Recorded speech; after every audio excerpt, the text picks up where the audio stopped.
بسم اللہ الرحمن الرحیم۔ سامعین کرام، آپ سن رہے ہیں ناول جلاد کی قسط نمبر 19 اور اس کے مصنف ہیں ایم راحت۔ شوکت بیگ کے بارے میں بھانو کو تقریباً اطمینان ہو گیا تھا۔ گنپت راؤ کو اس بار جو سبق ملا تھا اس نے اسے سیدھا کر دیا تھا۔ چنانچہ اب دھول پور کے مسلمانوں کے لیے کوئی خطرہ نہیں رہ گیا تھا۔ بھانو شوکت بیگ سے رخصت ہو کر آگے بڑھ گیا۔ کوئی خاص پروگرام تو تھا نہیں ذہن میں، بس جدھر کو بھی منہ اٹھ جائے۔ چنانچہ کچھ عرصے تک موزہ کمر ٹیری کے ایک خوبصورت گاؤں میں قیام کرنے کے بعد اس نے ممبئی کا رخ کیا۔ ممبئی میں ان لوگوں نے ایک ہوٹل ہی میں قیام کیا تھا۔ ممبئی میں داخل ہونے سے قبل انہوں نے اپنے حلیے ضرور بدلے تھے۔ اب ان کے جسموں پر دیہاتیوں کے لباس نہیں تھے، بلکہ وہ شہری بابوؤں کے لباس میں تھے۔ ممبئی کانتی لال کا شہر تھا اور بھانو کو یہ بات معلوم تھی کہ کانتی لال کو ممبئی واپس بھیج دیا گیا ہے۔ ممکن تھا کہ یہاں بھی کانتی لال جی سے ملاقات ہو جاتی، لیکن اس ملاقات کے لیے بھانو کو پہلے سے تیار رہنا تھا۔ بابو لال اور ابراہیم حسب معمول اس کے ساتھ تھے اور ہوٹل کے دوسرے کمرے میں انہوں نے اپنا قیام رکھا تھا۔ چند روز ممبئی کی سیر میں گزارنے کا فیصلہ کیا گیا۔ اس کے بعد یہ سوچا جاتا کہ اب کیا کرنا ہے۔ چنانچہ وہ ممبئی کی سیر میں مصروف ہو گئے، لیکن ایک دن اخبار میں ایک خبر پڑھ کر ابراہیم بری طرح چونک پڑا تھا۔ اس نے اخبار خرید لیا اور پھر اسے پڑھنے لگا۔ اس وقت بھانو اور بابو لال اس کے ساتھ نہیں تھے۔ ابراہیم نے اچھی طرح خبر کو پڑھا اور اس کے چہرے پر غور و فکر کے آثار پھیل گئے۔ وہ پریشان ہو کر دوڑتا دوڑتا بھانو کے پاس پہنچا۔ بھانو اس وقت اپنے کمرے میں آرام کر رہا تھا۔ اسے دیکھ کر سنبھل کر بیٹھ گیا۔ اس نے ابراہیم کے ہاتھ میں اخبار بھی دیکھ لیا تھا۔ کوئی خاص خبر ہے ابراہیم؟ اس نے پوچھا۔ ہاں بھانو، بہت بری خبر ہے، ابراہیم پریشانی سے بولا، اور بھانو کے چہرے پر حیرت کے آثار پھیل گئے۔ ابراہیم لوہے کا بنا ہوا تھا، کسی بات سے وہ کبھی پریشان نہیں ہوتا تھا۔ پھر اس نے کون سی خبر پڑھ لی جس نے اس کے چہرے پر پریشانی کی لکیریں پیدا کر دی تھیں؟ وہ سوالیہ نگاہوں سے ابراہیم کو دیکھنے لگا۔ کیا خبر ہے؟ بتاؤ تو صحیح۔ بس بھانو مہاراج، سوچ رہا ہوں کہ اگر یہ پولیس کی کوئی چال ہے تو کیسے؟ یار پوری تفصیل تو بتاؤ، کیوں پہیلیاں بجھوا رہے ہو مجھ سے؟ خبر یہ ہے بھانو مہاراج کہ راجستھان میں بھرت پور کے نواحی علاقے موزہ چھتروالی کے ڈاکو پربھان سنگھ کے 2 اہم آدمیوں کو قتل کر دیا گیا۔ ان اہم آدمیوں کے نام دھرم سنگھ اور موری لال تھے۔ اس کے بعد اخبار میں پوری تفصیل دی گئی ہے، جو یوں ہے کہ دھرم سنگھ نامی ایک شخص ایک بہت بڑا آشرم تعمیر کرا رہا تھا۔ یہ آشرم لاکھوں روپے کی مالیت سے چھتروالی کے نواح میں تعمیر ہو رہا تھا۔ پولیس نے پہلے تو اس طرف توجہ نہیں دی، پھر آہستہ آہستہ اسے معلومات حاصل ہو گئیں کہ آشرم بھانو چوہان تعمیر کروا رہا ہے اور یہ سب لوٹ کا مال ہے۔ پولیس نے مزید تفتیش کی اور وہ اس طرح بھانو کے 2 اہم ساتھی موری لال اور دھرم سنگھ تک پہنچنے میں کامیاب ہو گئی۔ پولیس نے ان دونوں پر ہاتھ ڈالا، مقابلہ ہوا اور یہ دونوں ڈاکو ہلاک ہو گئے۔ پوری خبر پڑھ کر ابراہیم خاموش ہو گیا، لیکن بھانو کے چہرے پر شدید اضطراب کے آثار پیدا ہو گئے۔ وہ بے چین ہو گیا، ہاتھ ملنے لگا اور پھر اس نے عجیب سی نگاہوں سے ابراہیم کو دیکھتے ہوئے کہا، کیا یہ خبر سچ ہو سکتی ہے؟ ابراہیم، یا پولیس کی کوئی چال؟ اگر یہ خبر سچ ہے تو کیسے؟ آخر کیسے پولیس کو ان دونوں پر شبہ ہو گیا؟ ابراہیم، جو کافی غور و خوض کر چکا تھا، گردن ہلا کر بولا، خبر تو سچ ہی معلوم ہوتی ہے بھانو مہاراج، کیونکہ اس میں جو تفصیلات دی گئی ہیں وہ سچ ہیں۔ اگر دھرم سنگھ اور موری لال کے بارے میں صحیح صورتحال نہیں معلوم ہوتی تو آشرم کا ذکر کیسے ہوتا؟ میرے خیال میں اس خبر میں صداقت ہے۔ او بھانو نے افسردگی سے کہا۔ زندگی میں پہلی بار آنکھوں سے آنسو بہہ نکلے تھے۔ دھرم سنگھ اور موری لال کو رخصت کرتے وقت جو احساسات تھے وہ سب ایک ایک کر کے تازہ ہو گئے۔ پرانے واقعات ایک فلم کی مانند بھانو کے سامنے چلنے لگے۔ دھرم سنگھ اور موری لال کی وفاداری اور ہوشیاری تڑپا رہی تھی، اور جب اسے اپنے رخساروں پر آنسوؤں کی نمی کا احساس ہوا تو وہ چونک پڑا۔ اس نے جلدی سے اپنی چوڑی کلائی سے آنسو پونچھ لیے، پھر اس کی آنکھوں میں آنسوؤں کی جگہ آگ بھر گئی، مٹھیاں غصے سے بھینچ گئیں اور گردن کی رگیں پھول گئیں۔ اس نے خونخوار نگاہوں سے ابراہیم کو دیکھا۔ ابراہیم، دھرم سنگھ اور موری لال اتنی معمولی حیثیت کے آدمی نہیں تھے کہ ہم ان کی موت پر آنسو بہا کر خاموش ہو جائیں۔ چلو واپس راجواڑے چلتے ہیں، بدلہ لیں گے ان کا اسی علاقے میں جہاں ان کو مارا گیا ہے۔ بھانو کی آواز میں بے شمار افریتی قوتیں بول رہی تھیں۔ ابراہیم نے اس آواز میں جھلکتے ہوئے خون کو صاف محسوس کر لیا تھا۔ دھرم سنگھ اور مولی لال کی موت کا اسے بھی اتنا ہی صدمہ تھا جتنا بھانو کو، چنانچہ اس نے گردن ہلا دی۔ ٹھیک ہے بھانو چوہان، ہم راجواڑے چلیں گے۔ تھوڑی دیر کے بعد بابو لال کو بھی اطلاع دے دی گئی اور تینوں سڑ جوڑ کر بیٹھ گئے۔ بابو لال زیرک آدمی تھا، اس نے کہا، ابراہیم جی یہ بات بھی ہمیں سوچ لینی ہوگی کہ پولیس کو ہماری آمد کی توقع ہوگی۔ اسے یقین ہوگا کہ 2 افراد کی موت کے بعد ممکن ہے بھانو واپس راجواڑے کا رخ کرے اور اپنے ساتھیوں کا بدلہ لینے کی کوشش کرے۔ کافی دن ہو گئے آنکھ مچولی کھیلتے ہوئے، اس لیے وہ بھی بھانو کی فطرت سمجھ چکی ہے۔ تو ٹھیک ہے، اس سے کیا فرق پڑتا ہے؟ پولیس اگر تیار ہے وہ تو اور مزہ آئے گا، ہم اسے اچھی طرح مزہ چکھا سکیں گے، بھانو نے ضدی لہجے میں کہا۔ وہ دونوں جانتے تھے کہ اس وقت بھانو کو اس کے کسی ارادے سے باز رکھنا ممکن نہیں ہے، چنانچہ دونوں خاموش ہو گئے۔ ممبئی سے وہ تینوں ریل میں سوار ہوئے، لیکن بڑی چالاکی اور ہوشیاری سے۔ ہتھیار احتیاطاً ساتھ نہیں لیے تھے کیونکہ ریل میں سفر کرنا تھا اور پولیس جگہ جگہ چوکنی تھی۔ ہتھیاروں کی غیر موجودگی میں یہ سفر اور بھی احتیاط سے کرنا تھا۔ یہ تینوں ایک ہی ڈبے میں تھے مگر اس طرح الگ الگ جیسے ایک دوسرے کو پہچانتے ہی نہ ہوں۔ باہر صورت سفر شروع ہوا۔ دہلی، علی گڑھ، آگرہ اور اس کے بعد ٹرین نے انہیں راجستھان میں جودھ پور کے مقام پر اتار دیا۔ جودھ پور سے بھرت پور کا فاصلہ زیادہ نہیں تھا، چنانچہ یہاں سے انہوں نے اپنے سفر کا آغاز کر دیا۔ مسئلہ یہ تھا کہ کہیں سے ہتھیار حاصل کیے جائیں، ان کے بغیر تو کوئی کام بننا مشکل ہی تھا۔ ایک کنویں کی منڈیر پر بیٹھ کر انہوں نے اس بارے میں سوچنا شروع کیا۔ یہ ان کے جانے پہچانے علاقے تھے۔ کافی عرصے کے بعد بھانو ان پہاڑوں میں واپس آیا تھا۔ ایک ایک چیز اسے ماضی کا یاد دلا رہی تھی۔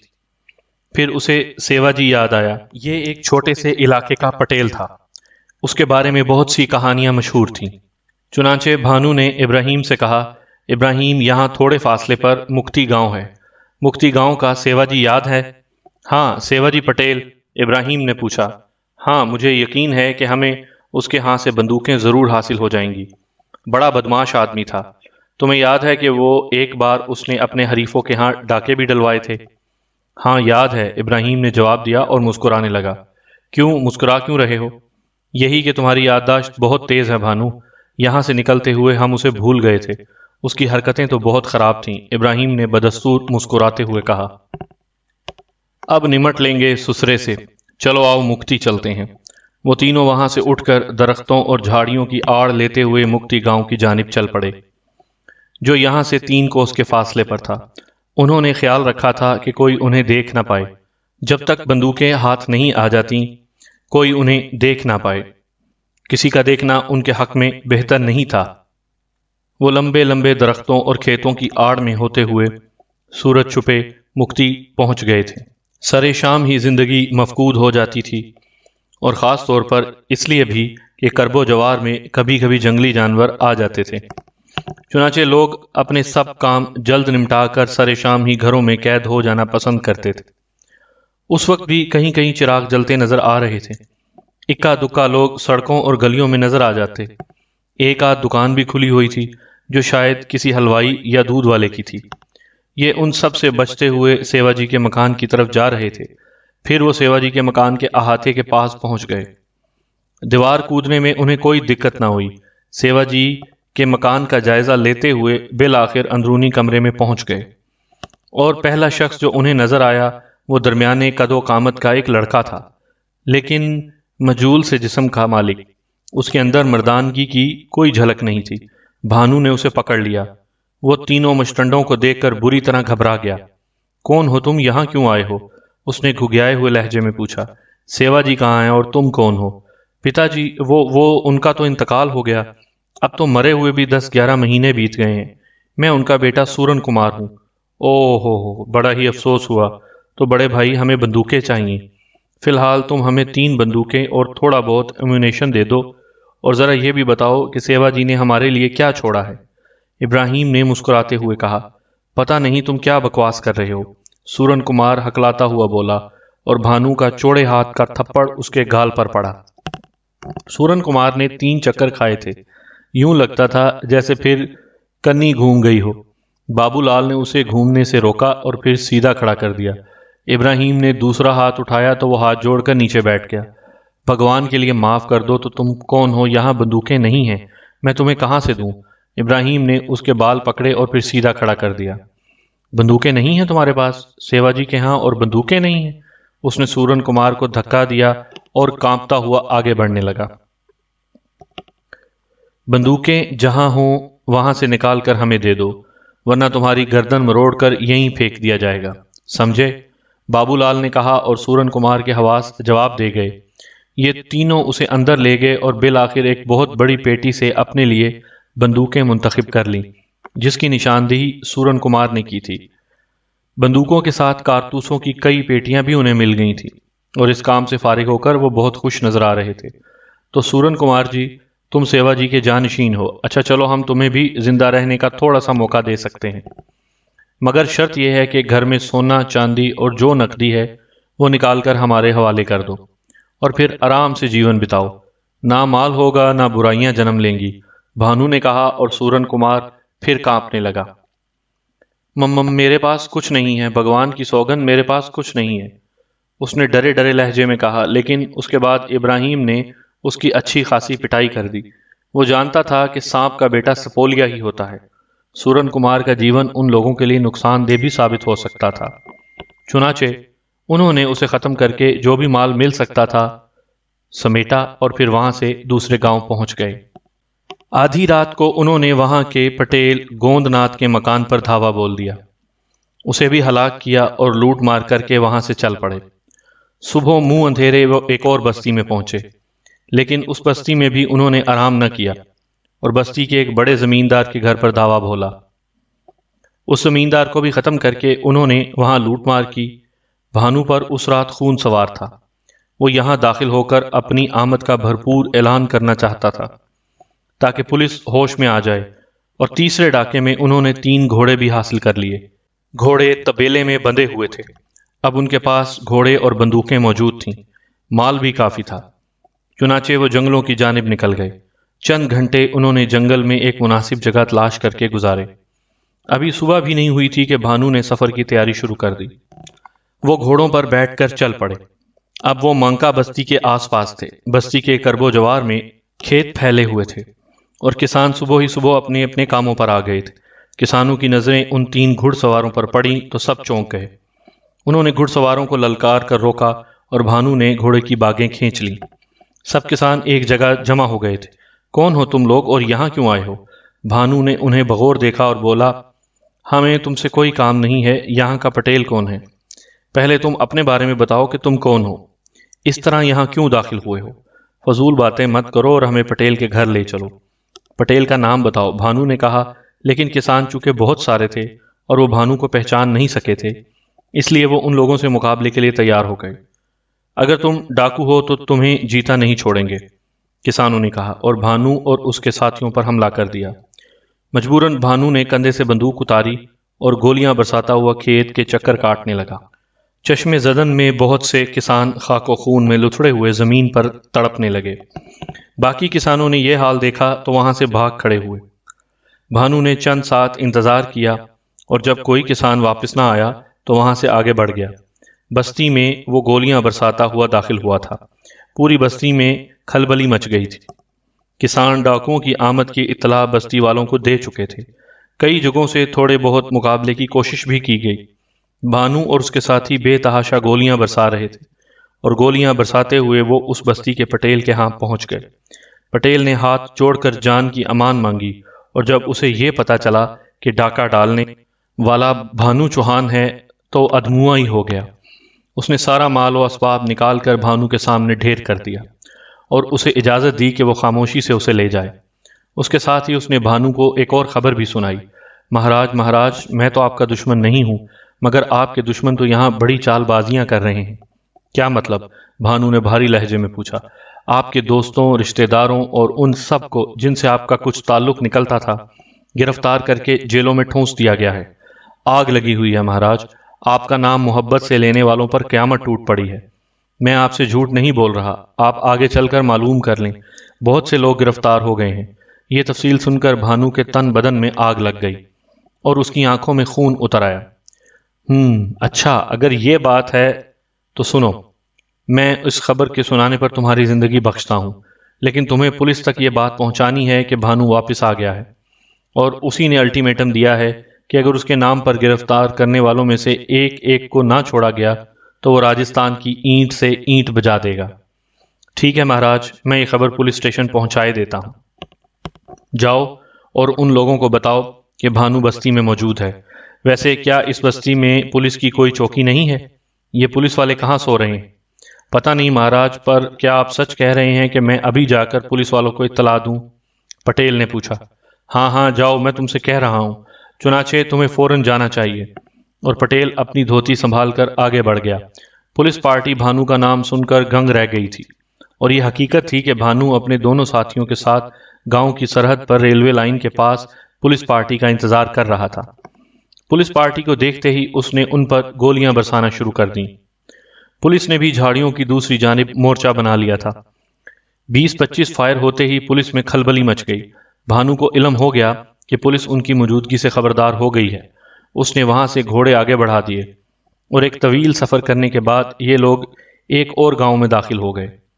یہاں کرب و جوار کے 3 بڑے بڑے زمیندار اور پٹیلوں کو ہلاک کیا، اور ان کے پیروں میں چٹھیاں باندھ کر وہاں سے آگے نکل گئے۔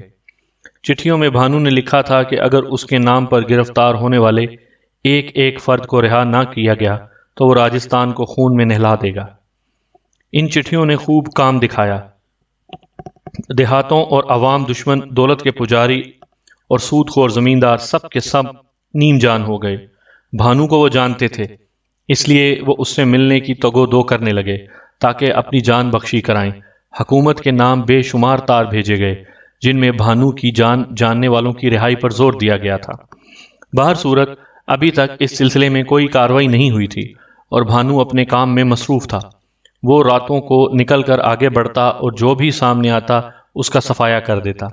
انہوں نے ایک ساہوکار کو زخمی کیا، اسے لوٹا اور صاف نکل گئے، اور پھر ایک اور گاؤں میں پہنچے۔ اس گاؤں کو لوٹنے کا پروگرام بہت پہلے سے تھا۔ اس کا پٹیل بھی ایک خطرناک آدمی تھا۔ اس کی کرب و جوار میں کافی شہرت تھی، لیکن ہر شخص بھانو کی طرف سے ہوشیار ہو گیا تھا۔ ابھی رات ہونے میں وقت تھا، اس لیے یہ تینوں گاؤں کی سرحد ہی پر پڑے رہے۔ لیکن زیادہ دیر نہیں گزری تھی کہ انہوں نے گاؤں کے پٹیل کو ایک پولیس افسر کے ساتھ بندوقیں لیے آتے ہوئے دیکھا۔ بھانو نے بندوق اٹھائی اور ٹریگر دبا دیا۔ رائفل نے شعلہ اگلا اور پٹیل لڑک کر ٹھنڈا ہو گیا۔ پولیس افسر البتہ بچ نکلنے میں کامیاب ہو گیا تھا۔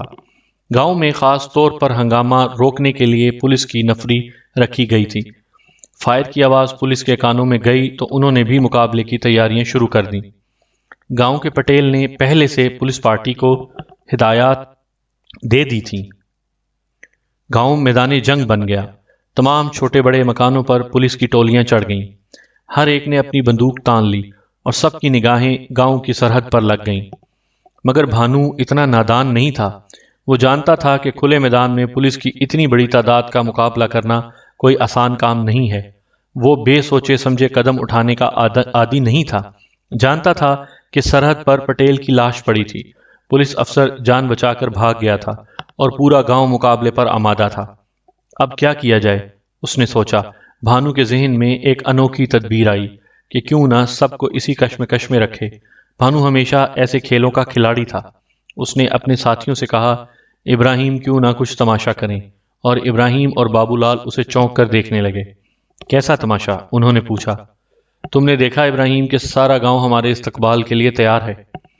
پولیس بندوقیں تانے چھتوں پر چڑھی ہوئی ہے۔ اگر یہ لوگ ساری رات یوں ہی آنکھیں پھاڑے پھاڑے بندوقیں تانے بیٹھے رہیں تو کیسی رہے؟ اور ابراہیم ہنس پڑا۔ کیا کہنے ہیں بھانو؟ بھانو مہاراج، مزہ آ جائے گا۔ بھانو نے یہ تجویز پیش کی کہ انہیں یوں ہی چھوڑ کر پڑوس کے گاؤں چلتے ہیں، اور انہیں رات بھر ہاتھوں اور آنکھوں کی ورزش کرنے دو اور ہمیں کہیں اور اپنا کام دکھانے دو۔ دونوں ساتھیوں نے یہ تجویز پسند کی اور آہستہ آہستہ کھسک کر دوسرے گاؤں نوری چند چلے گئے۔ وہاں ایک پٹیل کو گولیاں کا تحفہ دیا، دوسرے پٹیل کو زخمی کیا، اور پھر تینوں وہاں سے چمپت ہو گئے۔ دوسری طرف گاؤں کی پولیس ساری رات بندوقیں تانے بیٹھی رہی، اور اگلے روز جب انہوں نے دوسرے گاؤں کے لوٹے جانے کی خبر سنی تو ان کے چہرے ندامت سے لٹک گئے، انہیں شرم سے منہ چھپانے کی جگہ نہیں مل رہی تھی۔ بھانو ابھی چھتروالی سے دور تھا۔ اس وقت یہ لوگ دھان سنگھ کے جنگلوں کے آس پاس تھے۔ یہ جنگل راجستھان کا بہت بڑا سرمایہ ہے۔ ان کے اطراف ہزار ہزار اور 1500 فٹ اونچی پہاڑیاں قطار در قطار کھڑی ہیں، اور کھائیاں بھی اتنی ہیں کہ سینکڑوں اونٹ اور ہاتھی ان میں سما جائیں اور کسی کو کانوں کان خبر بھی نہ ہو۔ ان کھائیوں میں لا تعداد حشرات الارض کے علاوہ درندے بھی بکثرت پائے جاتے ہیں اور گھومتے پھرتے دیکھے جا سکتے ہیں، اور جنگل انہی درندوں کی آوازوں سے گونجتا رہتا ہے۔ کوئی 30 میل کے فاصلے پر چاند پور نامی ایک گاؤں تھا۔ اگرچہ چھوٹا سا گاؤں تھا، تاہم آبادی سے بھرپور تھا۔ بھانو کو اس علاقے کے بارے میں معلومات حاصل ہوئی تھی۔ یہاں سب کے سب زمیندار قسم کے لوگ رہتے تھے۔ انہوں نے اپنی دولت کی حفاظت کے لیے ہتھیاروں کے علاوہ پتھر کی مضبوط دیواریں بھی کھڑی کر رکھی تھیں۔ دیوار سے کچھ فاصلے پر ایک خوبصورت تالاب بھی تھا۔ یہاں اکثر مسافر کچھ دیر سستانے کے لیے آرام بھی کرتے اور پھر اپنی منزل کی جانب روانہ ہو جاتے۔ گاؤں کے حسن پر ایک بدنما داغ یہاں کا ایک مغرور اور حد درجے دولت مند زمیندار تھا، اور گویا ارد گرد کی بستیوں پر اسی کا راج تھا، تکبر اور گھمنڈ کا پتلا، کسی کو خاطر میں نہ لانے والا۔ بھانو نے اسے عبرتناک سزا دینے کا فیصلہ کیا۔ سورج غروب ہونے کے بعد تقریباً 7 بجے یہ تینوں اپنی کمین گاہوں سے نکلے اور گاؤں کی طرف چل پڑے۔ یہ وقت گاؤں والوں کے کھانے کا ہوتا ہے، گلیاں سنسان ہوتی ہیں، ہر شخص اپنے کام سے فارغ ہو کر گھر چلا جاتا ہے۔ باورچی خانوں میں آگ جل رہی ہوتی ہے اور عورتیں بچوں اور شوہر کو کھانا دینے میں مصروف ہوتی ہیں۔ لوگ کھانے کے بعد حقہ تھامے اپنے گھروں کے سامنے یا چوپال میں جا بیٹھتے ہیں اور گپ شپ شروع ہو جاتی ہے۔ معمول کے مطابق زمیندار بھی اپنے گھر ہی میں تھا۔ بانو اور اس کے ساتھی جب زمیندار کے گھر پہنچے تو وہ کھانا کھا رہا تھا۔ گاؤں کے گھروں میں دالان ہوتے ہیں اور مہمانوں کو یہیں بٹھایا جاتا ہے۔ درزی اور سنار ضرورت کے وقت انہی دالانوں میں بیٹھ کر کام کرتے ہیں۔ اس وقت بھی ایک درزی یہاں بیٹھا زمیندار کے گھر والوں کے کپڑے سی رہا تھا۔ ان میں سے ایک نے جاتے ہی زوردار آواز میں کہا، زمیندار جی گھر پر موجود ہیں؟ یہ آواز گھر کے اندر سنی گئی اور زمیندار کی بیوی باہر نکل آئی۔ وہ جانتی تھی کہ اس کا خاوند گاؤں کا بہت بڑا آدمی ہے اور بڑے بڑے سرکاری افسر، پولیس کے سپاہی شانوں پر بندوقیں رکھے اس سے ملنے آتے رہتے ہیں۔ اس نے بھانو اور اس کے ساتھیوں کو دیکھا تو یہی سمجھی کہ کوئی زمیندار سے ملنے آیا ہے۔ جی ہاں زمیندار جی گھر میں موجود ہیں، اندر آ جائیے، اس نے کہا۔ نہیں، ہم یہیں ٹھیک ہیں، برائے مہربانی ان کو ہمارے آنے کی اطلاع کر دو، بہت ضروری کام ہے۔ عورت اندر چلی گئی اور زمیندار کو بتایا کہ 3 بڑے افسر تم سے ملنے آئے ہیں، بندوقیں بھی ہیں ان کے پاس۔ افسروں کا نام سنتے ہی زمیندار نے فخری انداز میں بیوی کی طرف دیکھا اور بولا، آتے ہی رہتے ہیں، باہر برآمدے میں بٹھا دو انہیں، ابھی میں کھانا کھا رہا ہوں۔ زمیندار کی بیوی دوبارہ باہر آئی اور اطلاع دی کہ زمیندار جی ابھی آنے والے ہیں۔ تمہارے بیٹے کہاں ہیں؟ بھانو نے پوچھا۔ برابر والے مکان کے برآمدے میں اپنے دوستوں کے ساتھ بیٹھے ہوئے ہیں۔ ان سے کوئی کام ہے آپ کو؟ بابو لال مسکراتے ہوئے بولا، ان سے بھی کام ہے، ذرا بتاؤ تو وہ ہیں کہاں؟ وہ سامنے گھر ہے، اس کے برآمدے میں بیٹھے ہوئے مل جائیں گے، زمیندار کی بیوی نے کہا، اور بابو لال بھانو کے اشارے پر وہاں سے آگے بڑھ گیا۔ برآمدے میں کئی نوجوان بیٹھے ہوئے تھے۔ بابو لال نے پوچھا، زمیندار جی کے مہاراج کے بیٹے کون ہیں؟ اس کے بیٹے کھڑے ہو گئے۔ کیا بات ہے؟ ارے پتا جی تمہیں بلا رہے ہیں، ایک بہت بڑے افسر ملنے آئے ہیں، چلو۔ تینوں لڑکے اس کے ساتھ ہو لیے۔ سب بھانو کے پاس پہنچ گئے۔ زمیندار بھی ہاتھ دھو کر دھوتی کے پلو سے پہنچتا ہوا باہر آ گیا۔ بھانو نے اس کی طرف سرخ سرخ آنکھیں نکال کر دیکھا اور چبھتے ہوئے لہجے میں بولا، تو نے پہچانا مجھے؟ نہیں مہاراج، کبھی نہیں دیکھا، لیکن میں تجھے اچھی طرح جانتا ہوں۔ یہ بات میرے کانوں تک پہنچ گئی ہے کہ تو نے کرب و جوار کے لوگوں کی زندگی حرام کر رکھی ہے۔ کیا کہہ رہے ہو مہاراج؟ ہم تو انگریز سرکار کے بڑے سیوک ہیں، جتنے افسر ہمارے ہاں آتے ہیں سب خوش رہتے ہیں۔ آپ کو ہم سے کیا تکلیف ہے یہ بتائیے؟ مجھے یہی تکلیف ہے زمیندار جی کہ تم غریبوں کا جینا حرام کیے ہوئے ہو۔ اگر تم مجھے پہچان لیتے تو یہ سوال نہیں کرتے۔ میں انگریز سرکار کا پٹھو نہیں بلکہ اس کا دشمن بھانو چوہان ہوں۔ بھانو نے کہا اور زمیندار کے بدن میں تھر تھری پھیل گئی۔ یہ الفاظ کیا تھے؟ پگھلا ہوا سیسا تھا جو اس کے کانوں میں اتر گیا۔ اس کی پنڈلیاں کانپنے لگیں، ہونٹ خشک ہو گئے اور چہرہ پیلا پڑ گیا۔ زمین گھومتی ہوئی نظر آ رہی تھی۔ مسلح ڈاکوؤں کے سامنے اس کی کیا چلتی، اور ڈاکو بھی وہ جس کا نام سنتے ہی بڑے بڑوں کا پتا پانی ہو جاتا تھا۔ یہ بیچارہ تو بیچتا ہی کیا تھا؟ بہرحال وہ جان گیا تھا کہ آج جان بچنی دکھائی نہیں دیتی، لیکن وہ ہاتھ جوڑ کر رونے اور گڑ گڑانے لگا۔ لڑکے بھی ہکا بکا کھڑے تھے، ان کے چہرے پر بھی ایک رنگ آتا اور ایک رنگ جاتا تھا۔ پھر خوشامد میں وہ بھی اپنے باپ کا ساتھ دینے لگے، لیکن بھانو کے سینے میں انتقام کا الاؤ روشن تھا۔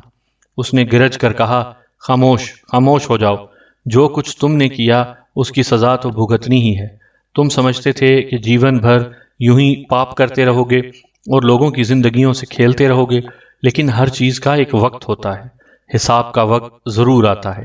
بھانو نے رائفل کاندھے سے اتار کر سیدھی کر لی۔ اسے دیکھتے ہو، یہ تم سے حساب کتاب طلب کرتی ہے۔ زمیندار اور اس کے بیٹے بری طرح کانپ رہے تھے، لیکن بھانو انہیں معاف کرنے کے لیے تیار نہیں تھا۔ اس نے اپنے ساتھیوں کو اشارہ کیا اور رائفلوں کی گولیاں ان کے سینوں میں پیوست ہو گئیں۔ چند سیکنڈ بعد ہی وہ سب خاک و خون میں لتھڑے ہوئے نظر آ رہے تھے، اور کرب و جوار میں گولیوں کی آواز سے کھلبلی مچ گئی تھی۔ گاؤں والے دروازوں سے جھانک جھانک کر باہر دیکھ رہے تھے، لیکن کسی کی ہمت نہیں ہو رہی تھی کہ گھر سے باہر نکلے۔ بھانو نے ان سب کی لاشوں سے وہی چٹھیاں باندھیں جو پہلے سے لکھ کر اس نے کافی تعداد میں اپنے پاس رکھ لی تھیں۔ ان میں بھی وہی مطالبہ تھا کہ خون ریزی اس وقت تک جاری رہے گی جب تک بھانو کے نام پر گرفتار کیے جانے والے ایک ایک آدمی کو چھوڑ نہیں دیا جائے گا۔ اس کے بعد انہوں نے زمیندار کے گھر میں گھس کر لوٹ مار کی، جو کچھ ہاتھ آیا لے لیا۔